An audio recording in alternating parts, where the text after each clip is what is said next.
Vocês já pensaram no papel e no significado dos indicadores de saúde para a qualidade de vida das populações?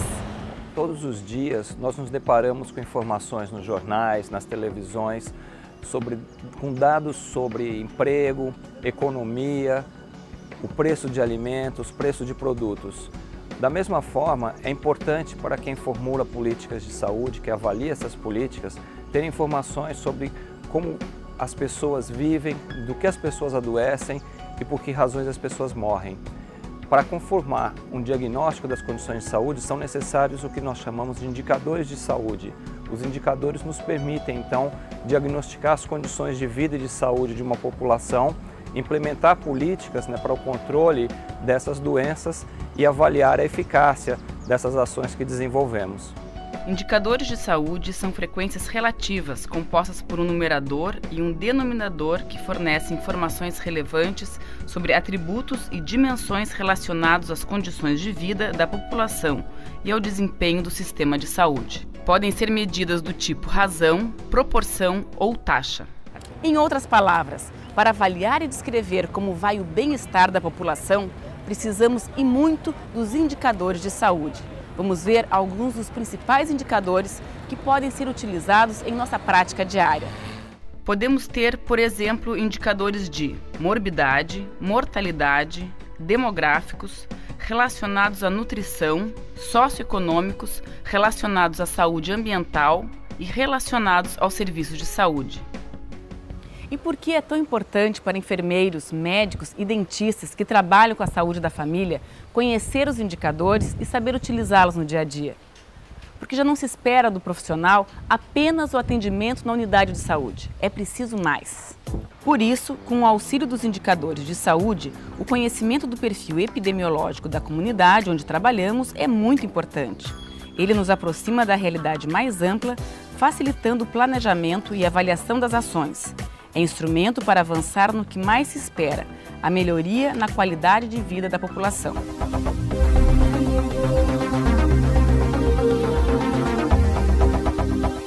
É bom lembrar que a maioria dos indicadores apresenta algumas limitações para serem utilizados quando denominadores e numeradores são pequenos.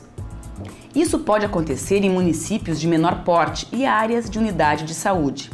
Temos como alternativas, nesses casos, o uso de indicadores agregados por áreas ou períodos, ou mesmo o uso dos valores absolutos. Observem se essa situação se aplica às suas realidades e rotinas de trabalho. Muito bem, vamos agora abordar os principais indicadores de mortalidade e os principais indicadores demográficos. Eles são os mais usados em nosso dia a dia. Podemos calcular a mortalidade proporcional e as taxas de mortalidade. A mortalidade proporcional é um indicador do tipo proporção. Apresenta no numerador os óbitos, que podem ser por região, causa, sexo ou idade, e no denominador o total de óbitos cuja fração se deseja conhecer.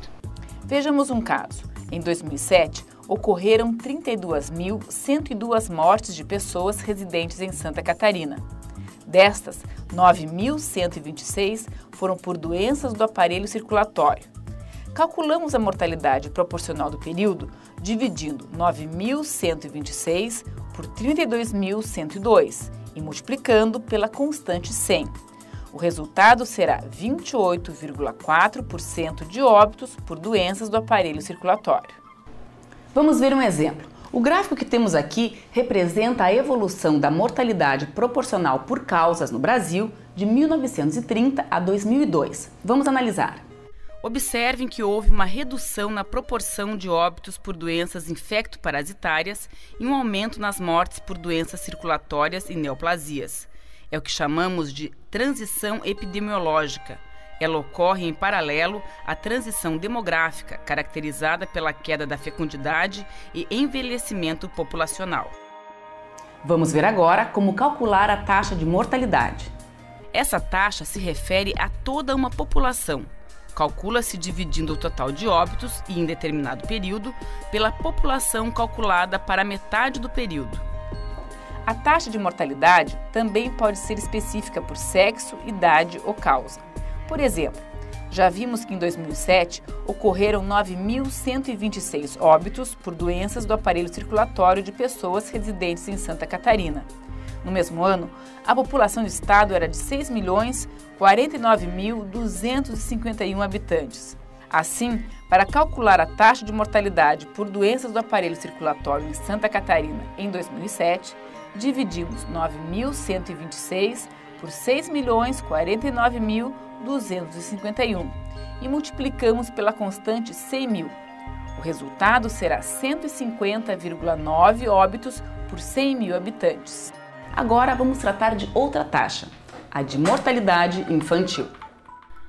Um dos indicadores consagrados mundialmente, a taxa de mortalidade infantil, é usada como indicador de qualidade de vida e desenvolvimento. Para calcular, dividimos o número de mortes de menores de 1 ano de idade num período determinado pelo número de nascidos vivos no mesmo período. A seguir, multiplicamos pela constante escolhida.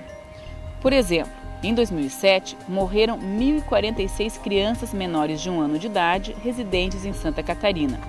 No mesmo ano, nasceram 81.903 crianças de mães residentes no estado. Então, para calcular a mortalidade infantil em Santa Catarina no ano de 2007, dividimos 1.046 por 81.903. Multiplicamos por uma constante, que neste caso é 1.000, e teremos o resultado de 12,8 óbitos por 1.000 nascidos vivos. É importante frisar que esse indicador tem algumas limitações, como os problemas e erros com dados de registros de óbitos de menores de 1 ano e de nascidos vivos. Por isso, é necessária uma análise profunda dos dados. A taxa de mortalidade infantil também se subdivide em neonatal, que fica entre os 0 e 27 dias da criança, e o pós-neonatal, que vai de 28 dias até 1 ano. Antes dos 27 dias, as causas de mortalidade infantil estão mais ligadas às condições de gestação e de parto. Depois, se relacionam mais com questões socioeconômicas e ambientais, especialmente nutrição e infecções. Considera-se um nível elevado de mortalidade infantil, uma taxa maior que 50 óbitos por 1.000 nascidos vivos. Outro indicador bastante utilizado é o de mortalidade materna, que é do tipo razão. Vamos ver agora como calcular. Dividimos o número de mortes de mulheres por causas relacionadas com a gravidez, parto ou puerpério num determinado período pelo número de nascidos vivos no mesmo intervalo de tempo. Depois, multiplicamos pela constante escolhida. No Brasil, o cálculo utiliza o número total de óbitos maternos informados pelos sistemas oficiais multiplicado pelo fator 1,42, como correção para o problema de subregistro.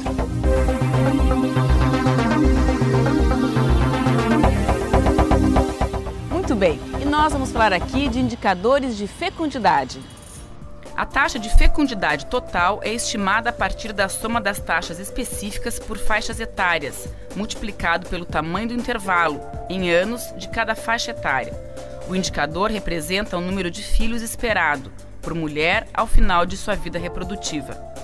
O conhecimento sobre a taxa de fecundidade total de sua cidade ou bairro pode auxiliar muito no planejamento de ações de saúde materno-infantis, assim como na atenção aos idosos.